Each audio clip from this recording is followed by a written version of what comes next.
Nemylime savęs, tai rodo statistika.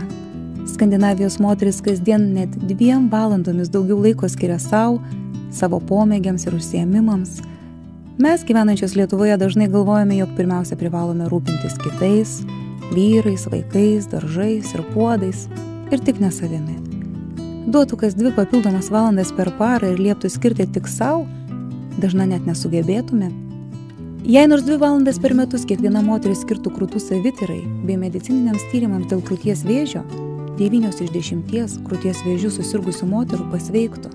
Šiandien miršta dar kas antra. Vėžio pradžia – mažulytė pakitusi ląstelė, kuri kažkodėl ima elgtis ne taip, kaip turėtų. Normali ląstelė dauginasi, bręsta, funkcionuoja, sensta ir sunyksta tam tikrų biologinių ritmų užkoduotų jos branduolyje. Kai gamtos diktuojamas ritmas dėl kokios nors priežasties sutrinka, prasideda anarchija. Ląstelė ima dalintis ir daugintis kaip nori. Štai taip viename organų pradeda kauptis taisyklės sulaužysios ląstelės. Iš jų susidaro perteklinė audinio masė arba mazgas, navikas. Daugumos lokalizacijų vėžys siunčia tam tikrus ženklus. Dažniausiai skausmą ar silpnumą. Jei žmogus neieško negalavimo priežasčių, nesitiria, o imasi savigydos ir pats savo paskiria reklamose matytus medikamentus, dažniausiai uždelsia, leidžia vėžiui stiprėti, kol jis tampa toks galingas, kad net ir didžiausios pastangos jį veikti būna nesėkmingos. 3 vėžio lokalizacijos yra itin paslaptingos. Tai moterų krūties ir gimdos kaklelio, bei vyrų prostatos vėžys. Susirgę šią ligą žmogus dažniausiai nejaučia jokio skausmo. Norint šį vėžį nustatyti laiku, būtina reguliariai tikrintis profilaktiškai, net ir neturint jokių nusiskundimų. Tai gali būti geriausia gyvenimo investicija. Kiekviena moteris nuo 20 metų kiekvieną mėnesį po mėnesinių, o išnykus mėnesinėms, kiekvieno mėnesio tą pačią dieną turėtų apžiūrėti savo krūtis stovėdama prieš veidrodį bei apsičiuopti muiluotą ranką prausdamasi duše. Rankas reikėtų pakelti ir nuleisti ir 3 viduriniųjų pirštų pagalvėlėmis sukamaisiais judesiais patikrinti visą krūties plotą. Reikia atkreipti dėmesį į odos spalvą ir faktūrą, krūties ir spenelio formą. Pastebėjus pakitimus ar apsičiuopus mazgelį krūtyje ar pažastyje, būtina nedelsiant kreiptis į gydytojus. Kiekviena moteris lankydamasi pas savo šeimos, bendrosios praktikos gydytoją ar ginekologą, kartą per metus gali prašyti patikrinti krūtis. Šie specialistai tai privalo daryti reguliariai. Turinčioms nusiskundimų ar pastebėjus pakitimus krūtyse moteriams iki 40 metų, krūtys tyriamos echoskopu. Nuo 40 iki 49 metų kiekvienai moteriai rekomenduojama kas 2 metus atlikti mamografijos tyrimą. Jei moteris turi nusiskundimų ar šeimos gydytojas turi įtarimų, moteris siunčiama nemokamam mamografijos tyrimui. Kitos moteris už šį tyrimą turi susimokėti vidutiniškai apie 70 litų. Moterims nuo 50 iki 69 metų kas 2 metus pagal atrankinę mamografijos programą rentgenologinis krūtų tyrimas atliekamas nemokamai. Kiekviena šio amžiaus moteris nemokamai gali gauti iš savo šeimos gydytojo kvietimo lapą ir kreipėsi bet kurią įstaigą Lietuvoje.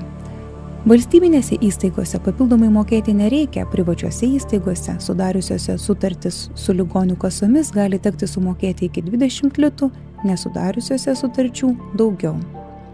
Moterims nuo 70 metų, turinčioms nusiskundimų ar pastebėjusiom pakitimus, šeimos gydytojas išrašo siuntimą pasitikrinti nemokamai. Dažniau tikrintis turėtų moteris, kurios mėnesinėmis pirmą kartą susirgo būdamos jaunesnės nei 13 metų ir sirgo jomis ilgiau nei iki 55 metų. Taip pat tos moteris, kurios kontraceptinės tabletes vartojo ilgiau nei 10 metų, tos moteris, kurios menopauzės metu ilgiau nei 5 metus vartoja pakaitinę hormonų terapiją, tos moteris, kurios negimdė iki 30 metų arba negimdė visiškai, tos moteris, kurios turėjo 3 ir daugiau abortų, tos moteris, kurių šeimose buvo 3 ir daugiau krūties vėžio atvejų, tos moteris, kurios sirgo kitomis nepiktybinėmis krūtų ligomis. Pasikonsultuoti su onkologais, mamologais, radiologais galima Vilniuje, Kaune, Klaipėdoje, Šiauliuose, Panevėžyje, Alytuje, Marijampolėje, Utenoje ir Ukmergėje. Prieš 6 metus, kai apie vėžį kalbėti buvo dar tabu, bei dauguma moterų manė, jog krūties vėžys lygus mirčiai, prasidėjo projektas Nedelsk. kviečiantis moteris daugiau dėmesio skirti savo sveikatai, mokytis krūtų savityros bei reguliariai tikrintis.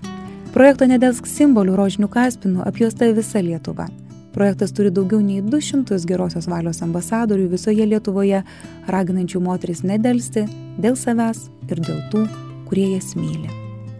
Prieš 6 metus po Lietuvą su medikų ir savanorių komanda pradėjo važinėti projekto Nedelsk autobusėlis, kuriame moteris gali išmokti pirmą krūtų savityros pamoką, nemokamai pasikonsultuoti su gydytojais. Nedelsk rožiniame autobusėlyje jau apsilankė daugiau nei 42 000 moterų.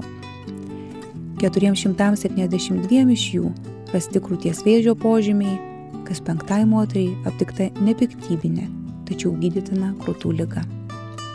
Per 6 metus aplankyta daugiau nei 440 Lietuvos miestų ir miestelių. Išlankstyta daugiau nei 80 000 popierinių gervelių, kurios yra sveikatos ir ilgamžiškumo simbolis, surengta 100 renginių bibliotekose, išdalinta 60 000 laiškų mamoms bei 50 000 rožinių kaspinėlių. Nedelskite ir jūs. Kaip rodo tyrimas, vidutiniškai moters gyvenimas prabėga 8-9 metus dirbant, 6-7 valgant, 2 metus juokiantis, tačiau svarbiausia, net 4 metus svajojant. Pasvajokime ir kurkime geresnę Lietuvą ir nedelskime pasirūpinti savo sveikata dėl savęs ir dėl tų, kurie mus myli. Mūsų meilė sau tai mūsų angelas sargas, po kurios sparnais telpa visas mūsų gyvenimas. Ir tik nuo mūsų priklauso, kaip plačiai jis išskleis savo sparnus.